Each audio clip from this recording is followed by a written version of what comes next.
The thing that came down from the sun left no shadow. That was the first wrong detail, and Jake Mercer noticed it the way you notice a crack in a dam.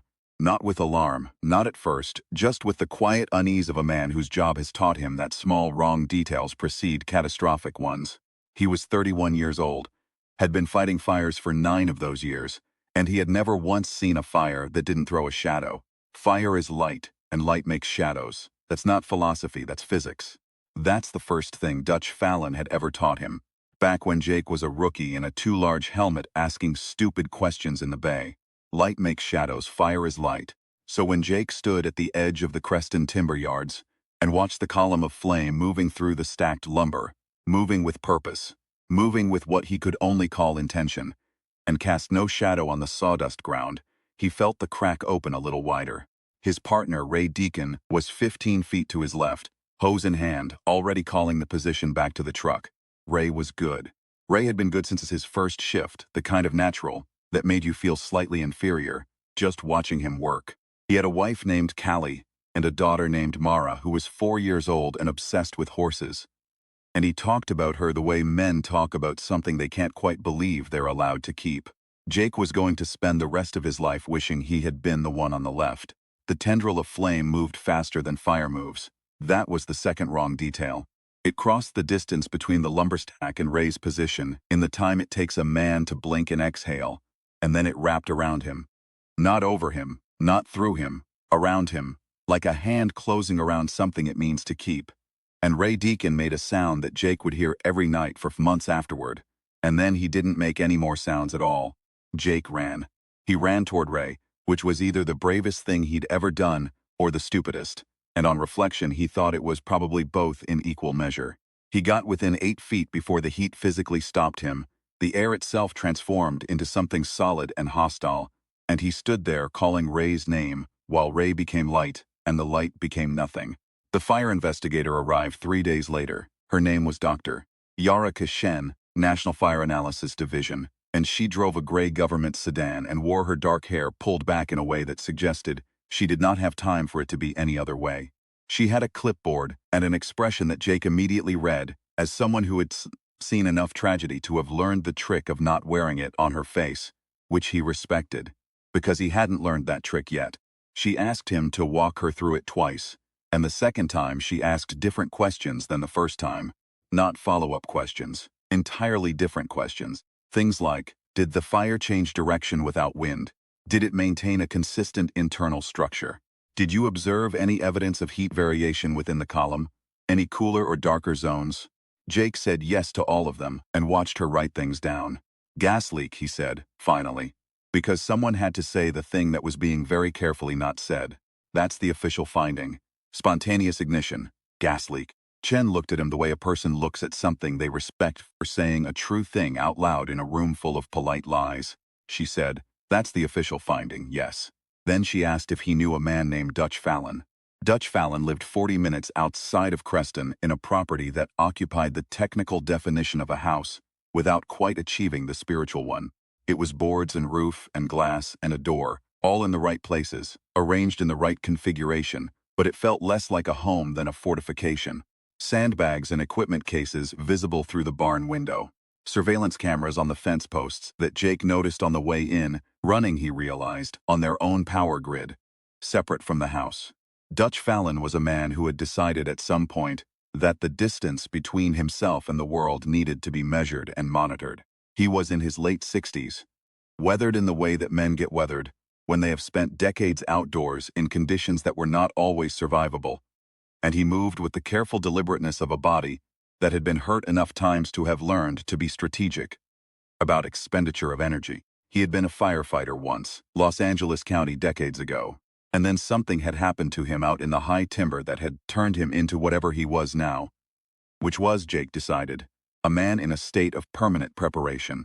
Dutch looked at Jake the way Jake imagined. Dutch looked at most things, with an evaluating quiet, some internal process running behind the eyes, the result of which he would share or not share on his own schedule. You saw it take someone, Dutch said. Not a question. Yes. And you ran toward it. Yes. Dutch poured coffee from a pot that had been sitting on a burner long enough that the coffee had achieved a consistency somewhere between liquid and moral position. He pushed a mug toward Jake and didn't offer anything to add to it, which Jake respected. "Sit down," Dutch said. "I need you to understand some things before I can help you. And understanding them is going to be unpleasant, and there's no way around that, so we're going to go through it." He pulled out a battered metal case from under the workbench. Inside were photographs, journals, printouts of spectrographic analyses with handwritten annotations in the margins. Decades of documentation laid out with the obsessive precision of a man who had been called crazy enough times that he had become meticulous about the evidence. The creatures, Dutch called them serpents, though not with any mysticism, just for want of a better word, were not from here. That was the beginning and end of the most important fact. They came from the sun, carried on the electromagnetic rails of solar flares, descended into the atmosphere as what looked, on radar, like unusual lightning. They were not made of fire, the way a campfire is made of fire. They were made of plasma, the way a star is made of plasma. Fire was their medium the same way water is a fish's medium. They moved through it, lived in it, fed on it, but they were not it. They needed fuel. That was their limitation. They were immense intelligences. Dutch was clear on this, and his voice went flat and careful the way it did when he said things he knew sounded impossible, embedded in bodies of sustained plasma reaction, and those bodies required continuous fuel or they contracted, cooled, and died. They had been arriving on Earth for millennia. Every record of unexplained fire, every ancient account of divine burning presences, every description in old texts of pillars of flame and serpents of light. Dutch had a theory about those that Jake didn't entirely want to follow to its conclusion. "There's a facility," Dutch said, spreading a topographic map on the table. 40 kilometers northeast, Strategic Petroleum Reserve, Military Fuel Depot, Pipeline Junction. Somewhere north of 100 million gallons of refined fuel in a 3-kilometer radius. Jake looked at the map. He looked at the circled area. He looked at Dutch. "That's where it's going," Jake said. "That's where it's going." Dutch confirmed. Chen arrived at Dutch's property at 6 the following morning, which told Jake she had either been watching the place or had considerably better sources than she had let on. She walked in without particular ceremony, looked at the map and the photographs, and sat down across from Dutch with the expression of someone who is finally, after a very long time, in a room where the truth is being told. She had a file. The file had a name on it that Jake didn't recognize, and then Dutch did recognize it. And Dutch's face did something complicated and controlled before going still again. The government had known. Not every detail. Not the full picture, but the outline, the shape of the thing, the fact of its existence, had been known for decades. There was a division buried inside the architecture of the national security apparatus, in the way that uncomfortable truths get buried in large organizations, that had been monitoring solar flare patterns, tracking anomalous fire events, and doing absolutely nothing actionable with the information because the actionable options were terrifying, and the inertia of classifying something is much more powerful than the momentum of addressing it. And there was an agent named Colonel Harlan Voss, who had not been content with classification, who had in fact decided that the thing that had arrived from the sun was not a threat to be neutralized but a weapon to be aimed. Voss had been present at the original incident 30 years ago. He had been young then, a field operative, and he had stood at the edge of a burning forest and watched a column of living plasma move through the trees, and felt something that men who go on to do what Voss had done often feel at such moments. Not fear, but recognition. The recognition of power, and the immediate, consuming question of how that power might be directed. He had spent 30 years on that question. The fuel depot was his answer. Not destruction for destruction's sake. Jake wanted to be clear on this with himself because it mattered. Because understanding your enemy's logic is the first step to dismantling it. Voss believed something. He believed it with the complete impervious certainty of a man who has had decades to construct a justification for what he intended to do, and has spent enough time inside that construction that he can no longer see the walls. He believed the creature was an instrument of cleansing. He believed the burning of the reserve, the column of superheated plasma fed by 100 million gallons of refined fuel, growing to a scale that no fire on Earth had achieved since the geologic era, was a necessary reckoning with a world that had, by his accounting, accumulated sufficient sin. The theology was not the interesting part. The logistics were the interesting part. "He's going to channel it," Dutch said, and for the first time his voice had something in it that was not controlled. "He's not going to let it just go. He's going to try to direct it." "He thinks he can he?" Jake asked. Dutch was quiet for long enough that the quiet was itself the answer. What Dutch had, in the lock case at the back of the barn, was a halogen array. He had built it himself over the course of 11 years, modifying and improving and rebuilding, and it looked like nothing so much as a heavily modified industrial fire suppression unit that had been through several generations of aggressive iteration by someone who genuinely understood the physics of what they were trying to suppress. It fired a supercharged halogenated compound at a pressure and density that could, in theory, disrupt the plasma cohesion of a serpent long enough to collapse the internal reaction. Long enough for the creature's own energy expenditure to exceed its fuel intake, at which point thermodynamic physics would do the rest. In theory, I've never tested it at full scale, Dutch said. He said it the way a surgeon might say that a procedure was experimental, with honesty, without apology, because both of them were past the point where softened truth was of use to anyone. How close do we need to get? Dr. Chen asked. Dutch showed her on the diagram. She looked at the distance. She looked at Dutch. That's inside the thermal radius, she said. Yes. What kind of suit gives us a chance? Dutch looked at Jake. Jake understood why he was looking at Jake. Not because Jake was the expert, but because Jake was the firefighter, the one person in the room who had spent 9 years walking toward things that other people ran away from, and who had, consequently, developed a particular relationship with the calculation of survivable proximity. Proximity suit, Jake said. The industrial model. Reflective outer layer, ceramic fiber inner. Not rated for what we're talking about, but it'll buy time. How much time? Enough, Jake said, with more certainty than he felt, because there are moments when certainty is more useful than accuracy. They left before dawn. 3 vehicles. Because Dutch had thought about extraction routes and believed that at least 2 of the vehicles would not make it back, and he wanted the math to work in their favor.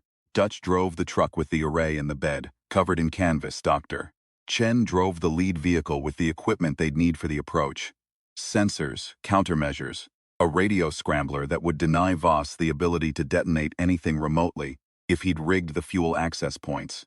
Jake drove the 3rd vehicle and tried not to think about Ray Deacon. He thought about Ray Deacon anyway. He thought about Mara, 4 years old, obsessed with horses.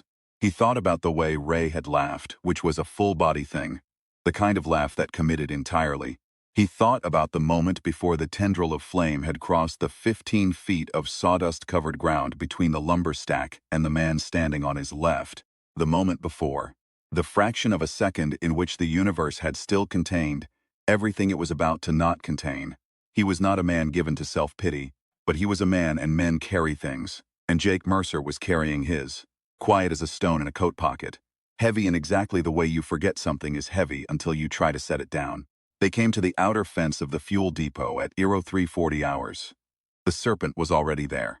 It had arrived ahead of them, moved faster than their vehicles, faster than anything that moved on roads, because it did not move on roads. Jake saw it from a kilometer out, a vertical column of light above the tree line, pulsing with an interior rhythm that had nothing to do with combustion. It was beautiful the way that terrible things are sometimes beautiful. The way a lightning strike over open water is beautiful. Something in the human visual system that was wired before humans had the words to be afraid of what they were looking at. The column was thicker than it had been at the lumber yard. It had fed. Whatever it had burned between the timber yard and the petroleum reserve, it had grown, and growth in a serpent was not subtle. Voss was at the main gate. He had 6 armed men with him, and the fact that he had 6 armed men meant that he had been expecting opposition and had decided that armed men were the relevant response to it, which told Jake something about how Voss understood the situation. Armed men were the relevant response to threats that were human in nature. Against Dutch's array, armed men were theater. But the array was not the first problem. Voss was the first problem, because Voss controlled the fuel access points. And if he opened them, if he opened the main pipeline junctions and let the creature reach 100 million gallons, then the array could not do its work in time. The plasma reaction would have crossed a critical threshold. There would not be a large enough chemical suppression in the world to interrupt that. Jake had a plan. It was not a sophisticated plan. Dutch had looked at it when Jake had explained it in the truck and said, with the minimal approval of a man who conserves positive responses for situations that genuinely warrant them, that might work. Dr. Chen had looked at it and said nothing, which in her language he had come to read as reluctant agreement. He drove straight at the gate, not subtly, not cautiously. He came in hot, headlights full, engine at the top of its register, and Voss's 6 men did exactly what they were wired to do, which was to respond to a vehicle coming at them fast. They scattered laterally, raising weapons, shouting, orienting their attention entirely to the vehicle and the apparent threat it represented, which was when Dutch came in from the East Service Road. The array was deployed from the truck bed before Voss finished processing what was happening. And Dutch Fallon, 68 years old and 30 years in the making, stood in the truck bed with the array shouldered and said something that Jake couldn't hear at the distance, but that Dutch told him later was simply, enough. The halogenated compound went out in a superheated stream, not a spray, a column, precisely directed, precisely maintained, the product of 11 years of calculation and adjustment, and the obsessive determination of a man who had once watched a column of living plasma cross a clearing and take something from him that he had never recovered, and who had decided, in the years that followed, that the only acceptable response was to understand it well enough to answer it. The serpent reacted. This was the thing that none of them had fully modeled. They had accounted for the serpent as a physical problem.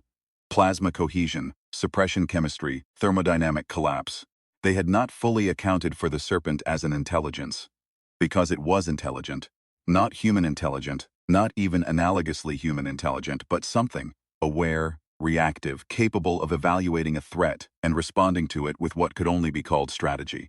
It turned from the fuel access points and it turned toward the array. Dutch held his ground. This was the moment that Jake would describe, later, when people asked him what happened, and he would always stop here, at this moment, because it was the one that mattered most and also the hardest one to put into words without making Dutch sound superhuman. Dutch was not superhuman. He was exactly human, specifically, terrifyingly, stubbornly human, in a way that the creature he was facing was not equipped to understand or predict. He had spent 30 years building the thing in his hands. His partner, his fiancée, taken by a creature like this one, in a forest outside Los Angeles, when Dutch was young enough that it had bent his entire life into the shape of this moment. He knew fear. You could see it in him, even from a distance, the locked jaw, the deliberate steadiness of a body that is making a choice against its own nervous system. He was afraid he did not move. The serpent contracted. It gathered itself the way a strike coils.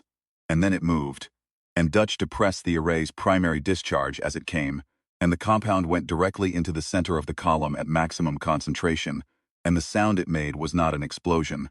It was an absence, a sudden, complete, almost courteous cessation, as if the serpent, having encountered something it could not process, had simply paused, mid-motion, uncertain for the first time in its existence what the correct response to this moment was. And in that pause, 3 seconds, maybe 4, Dutch adjusted his angle 2 degrees and fired again. The plasma column fractured. Not all at once, not in the clean, spectacular way that things collapse in films.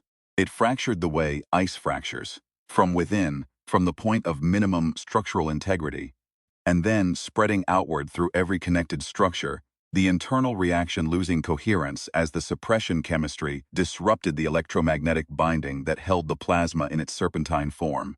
The column went from vertical to dispersed, from dispersed to dissipating, from dissipating to the smell of ozone and scorched earth and, underneath everything, something that had no word in human language. Because it was the smell of a thing that had traveled 93 million miles to reach this patch of dirt and had arrived at the end of its journey in a way it had not anticipated. It took 40 seconds from the first discharge to the last flicker. Jake stood in his proximity suit, which had performed adequately at the edge of its rated capacity, and watched the last of the plasma light go out of the air. The fuel depot was intact. The pipeline junctions were intact. 6 armed men were in various states of tactical reassessment, having concluded, correctly, that the situation had moved substantially beyond their terms of engagement. Voss was on his knees at the gate, not in surrender, in grief. Genuine grief, the kind that does not perform itself for an audience, the kind that does not care who sees it. The thing he had believed in, the instrument of his certainty, the weapon of his conviction, was gone, and without it he was simply an old man in a field at night, with a set of beliefs that no longer had anything to act upon. Jake walked to him. He thought about saying something. There was a version of this moment, in the kind of story Jake had occasionally consumed as a younger man, where something was said, something resolving, something that closed the loop of the thing that had happened, and gave it a shape that could be carried. Jake had nothing. He thought about Ray Deacon. He thought about Dutch's fiancée, who had died in a forest in California before Jake was born. He thought about every fire he had ever fought, and the particular quality of the silence after a fire, when the thing that was burning is no longer burning, and the world has to decide what it is now.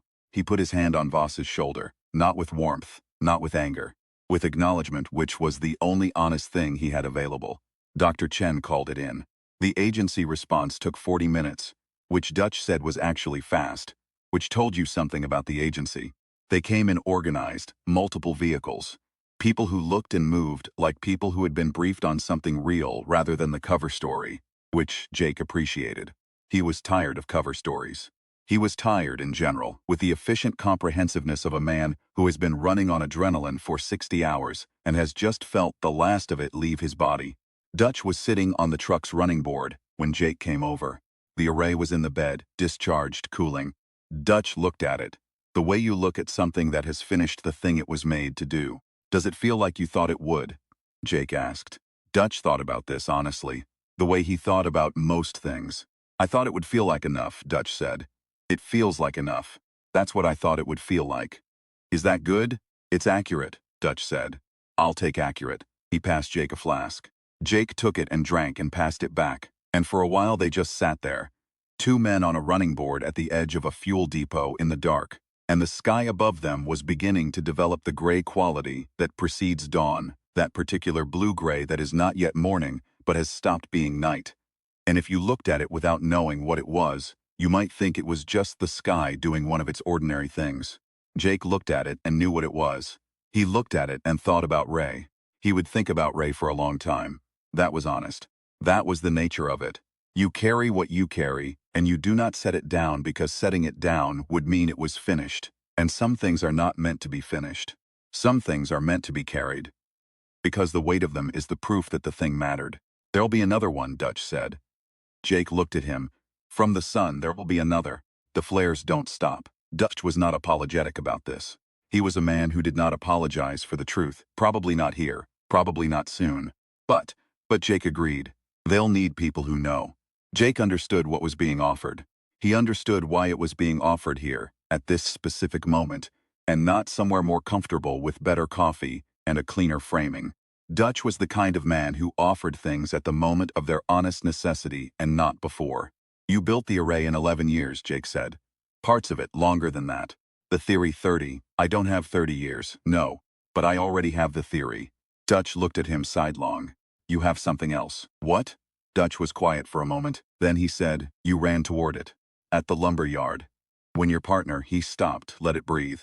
You ran toward it. That was stupid, Jake said. Yes, Dutch said. That's what I'm talking about. The thing that was stupid and also not stupid. The thing that was fear and also not fear. The things that was loss and also not loss. Or rather, it was loss entirely. It was loss without mitigation, but the response to it was not retreat. The response to it was forward motion, toward the burning, toward the thing that had taken what it had taken. Because the alternative was a world in which the burning always wins and you always retreat. And Jake Mercer had, apparently, in some deep and not entirely articulate part of himself, decided that that was not a world he was capable of accepting. He was a firefighter. He knew how fire worked. He knew how to read it, how to approach it, how to find the angle from which it was manageable. He knew that fire was not invincible. It only appeared invincible to people who had never learned to look at it correctly. He thought about the serpent.